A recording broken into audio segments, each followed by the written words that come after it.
Hello friends, welcome to treatment channel. और आज हम इस वीडियो में डिस्कस करेंगे इंडियन कॉन्ट्रैक्ट एक्ट में से फ्रस्ट्रेशन ऑफ कॉन्ट्रैक्ट। ठीक है, तो इसके बारे में डिस्कस करेंगे। चलिए शुरू करते हैं। ये frustration of contract is a contract that subsequent two is formation, मतलब ये फॉर्मेशन का उल्टा है। दैट मीन्स व्हेन पहले मैं आपको बता देता हूँ कि फ्रस्ट्रेशन ऑफ कॉन्ट्रैक्ट होता क्या है। फ्रस्ट्रेशन ऑफ कॉन्ट्रैक्ट ये है जब दोनों पार्टीज कॉन्ट्रैक्ट में इंक्लूड होता है तो दोनों को ही कुछ परफॉर्म करना पड़ता है। ए बी के प्रति और बी ए के प्रति कुछ ना कुछ परफॉर्मेंस करना पड़ता है। अगर ऐसा सर्कमस्टेंस आता है, ऐसा सिचुएशन आता है कि वहाँ पे दोनों पार्टीज अनेबल है ये परफॉर्मेंस करने के लिए, मतलब ऐसे नेचुरल प्रॉब्लम आ जाता है। मतलब मान लो कि दोनों पार्टीज के बीच में कॉन्ट्रैक्ट हुआ कि इस दिन में एक स्पेसिफिक जगह पर दोनों मिलेंगे कुछ काम करने के लिए। ठीक है, तो क्या हुआ, उस दिन इतना सारा बारिश हुआ कि दोनों घर से नहीं निकल पाए और कॉन्ट्रैक्ट जो है वो परफॉर्म नहीं कर पाया। तो ये क्या हो गया, ये कॉन्ट्रैक्ट ब्रीच हो गया। लेकिन ये फ्रस्ट्रेशन ऑफ कॉन्ट्रैक्ट बोलते हैं इसको। मतलब जो अनफोर्सिन कुछ इवेंट के ऊपर, जिसके ऊपर किसी का भी कंट्रोल नहीं होता, इस नेचुरल प्रॉब्लम की वजह से अगर कोई पर्सन जो कॉन्ट्रैक्ट है उसको एग्जीक्यूट नहीं कर सकता तो वो फ्रस्ट्रेशन ऑफ कॉन्ट्रैक्ट होता है। तो चलिए देख लेते हैं इसमें। This is subsequent two is formation, मतलब ये जो फॉर्मेशन है, फॉर्मेशन का उल्टा। ठीक है, and without the fault of either party, मतलब दोनों पार्टीज का किसी का भी फॉल्ट नहीं है इसमें। ठीक है, कोई भी पार्टीज का इसमें फॉल्ट नहीं रहेगा। Is incapable of being performed, और जो कॉन्ट्रैक्ट है, कॉन्ट्रैक्ट का परफॉर्मेंस को दोनों ही परफॉर्म नहीं कर पाए due to unforeseen event. Unforeseen का मतलब क्या है, जो पहले से फोर्सिन नहीं किया जा सकता, पहले से आप नहीं जान सकते कि ऐसा कुछ होने वाला है। ठीक है, जो प्रेडिक्ट नहीं किया जा सकता। ठीक है, अनफोर्सिन कुछ इवेंट के वजह से अगर दोनों पार्टी वो परफॉर्म करने के लिए अनेबल रहता है तो वो फ्रस्ट्रेशन ऑफ कॉन्ट्रैक्ट कहलाता है। ठीक है, resulting in obligation under the contract being radically different from those contemplated by the parties to the contract. मतलब ऐसा हुआ कि दोनों पार्टीज में से कोई भी इसको परफॉर्म नहीं कर सकता ड्यू टू अनफोर्सिन इवेंट, और इसमें किसी का भी दोष नहीं है। It is really an aspect और the part of the law to discharge the contract by reason of supervening impossibility. मतलब ये डिस्चार्ज ऑफ कॉन्ट्रैक्ट है, मतलब कॉन्ट्रैक्ट को डिस्चार्ज किया जा रहा है क्योंकि किसके वजह से, सुपरवेनिंग इम्पॉसिबिलिटी की वजह से, जिसको कोई रोक नहीं सकता।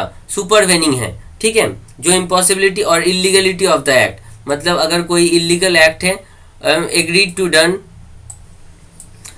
अगर ऐसा कुछ होता है तो वो क्या होगा, वो इम्पॉसिबल इन इटसेल्फ। जो इम्पॉसिबल इन इटसेल्फ होगा वो उसको फ्रस्ट्रेशन ऑफ कॉन्ट्रैक्ट बोलेंगे। ठीक है, अगर आइदर दोनों पार्टीज में से किसी एक का भी कोई भी फॉल्ट की वजह से अगर कुछ होता है तो अलग था। लेकिन अगर यहाँ पे फ्रस्ट्रेशन ऑफ कॉन्ट्रैक्ट में एक्चुअली क्या होता है, दोनों पार्टीज किसी का भी फॉल्ट नहीं था, किसी का भी फॉल्ट ना होने के बावजूद भी अगर कोई कॉन्ट्रैक्ट फुलफिल नहीं हो पाता तो उसको फ्रस्ट्रेशन ऑफ कॉन्ट्रैक्ट बोलते हैं। इधर एक केस भी है, आप देख सकते हैं, सत्यव्रत घोष वर्सेस मुगनीराम। ठीक है, तो ये केस आप देख सकते हैं। और ये फ्रस्ट्रेशन ऑफ कॉन्ट्रैक्ट किन किन वजह से हो सकता है, चलिए देख लेते हैं। एक तो पर्सनल कॉन्ट्रैक्ट हो सकता है। पर्सनल कॉन्ट्रैक्ट में क्या क्या हो सकता है, bye death of the party, जिसके साथ कॉन्ट्रैक्ट किया था, ए और बी ने कॉन्ट्रैक्ट किया था, ए बी के साथ कॉन्ट्रैक्ट किया था। इसमें क्या हुआ, बी अपना परफॉर्मेंस नहीं कर पाए क्योंकि बी मर गया। अगर ये मर गया तो परफॉर्म कौन करेगा, तो इसके लिए सुपरवेनिंग इम्पॉसिबिलिटी बन जाता है। लेकिन ये हो गया एक frustration of contract by death of the party, मतलब एक पार्टी की अगर डेथ हो जाए तो कॉन्ट्रैक्ट नहीं फुलफिल कर सकता। By permanent incapacity of the party, मतलब पूरा अगर मैड हो जाए, ए बी के साथ कॉन्ट्रैक्ट किया, बी अगर पूरा पागल हो जाए तो उसके वो कॉन्ट्रैक्ट को फुलफिल नहीं कर सकता, तो वो भी मैडनेस भी एक फ्रस्ट्रेशन बनता है कॉन्ट्रैक्ट के लिए।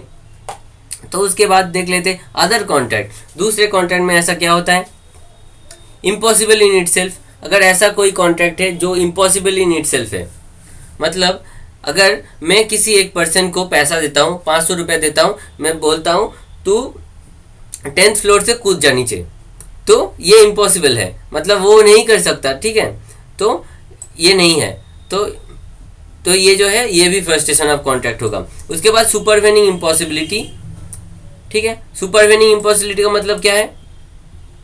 अगर मैं किसी को बोलता हूँ एकदम इम्पॉसिबल काम जो है वो काम करने को अगर बोलता हूँ कि मेरे लिए डॉल्फिन पकड़ के लाओ, तो ये कभी नहीं हो सकता कि मेरे लिए एक पेंगुइन पकड़ के मुझे दो तो मैं तुम्हें इतना पैसा दूंगा, तो वो इम्पॉसिबल इन इटसेल्फ है, ठीक है। Involving any action contrary to law, अगर कोई और अगर मैं किसी को पैसा देता हूँ बंदूक खरीदने के लिए मेरे लिए, ठीक है, अगर मैं किसी को 8,000 की 10,000 रुपये देता हूँ कि मेरे लिए एक बंदूक खरीद के ला, जो क्या है कॉन्ट्रेरी टू लॉ के अगेंस्ट है और पब्लिक पॉलिसी के अगेंस्ट है, तो वो जो है वो कॉन्ट्रैक्ट भी फ्रस्ट्रेटेड रहेगा, मतलब फ्रस्ट्रेशन ऑफ कॉन्ट्रैक्ट वो भी है, ठीक है। उसके बाद break down of war restriction, illegal to trade with enemy, इसकी वजह से भी फ्रस्ट्रेशन ऑफ कॉन्ट्रैक्ट होता है।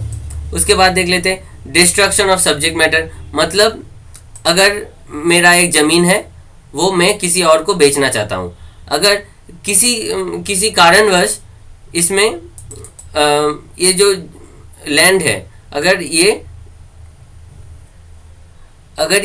लैंड पूरी तरह से अगर डिस्ट्रॉयड हो जाता है तो वो सब्जेक्ट मैटर ही डिलीट हो गया, मतलब सब्जेक्ट मैटर ही चला गया बाय फायर, एक्सप्लोशन, स्पॉइलेज। तो ऐसी कारण की वजह से अगर कोई सब्जेक्ट मैटर ही मिट जाए तो वो फ्रस्ट्रेशन ऑफ कॉन्ट्रैक्ट बन जाएगा, वो सुपरवेनिंग इम्पॉसिबली बन जाएगा। मतलब अगर मैं अपना फ़ोन किसी और को बेचना चाह रहा हूँ तो बेचने के दिन जब मैं उसको डिलीवरी दूंगा वो फ़ोन, तो तब क्या हुआ, तब मेरा फ़ोन हाथ से गिर के पूरा टूट गया, ठीक है, या पानी में गिर गया, तो इसके लिए क्या होगा, तो मैं उस कॉन्ट्रैक्ट को नहीं परफॉर्म कर सकता क्योंकि वो पूरा ख़राब हो गया, तो इसलिए ये भी एक फ्रस्ट्रेशन ऑफ कॉन्ट्रैक्ट बनेगा।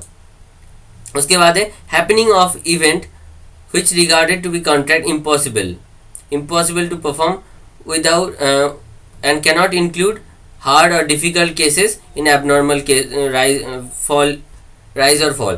मतलब इसका मतलब क्या है, अगर कुछ सामान लाने के लिए मैं किसी को बोलता हूँ कि तुम यहाँ से कुछ सामान लाओ, तो ये पर्सन क्या करता है, अगर ये रास्ता ब्लॉक रहता है तो इसको चेष्टा भी करना चाहिए दूसरे रास्ते से जाने के लिए।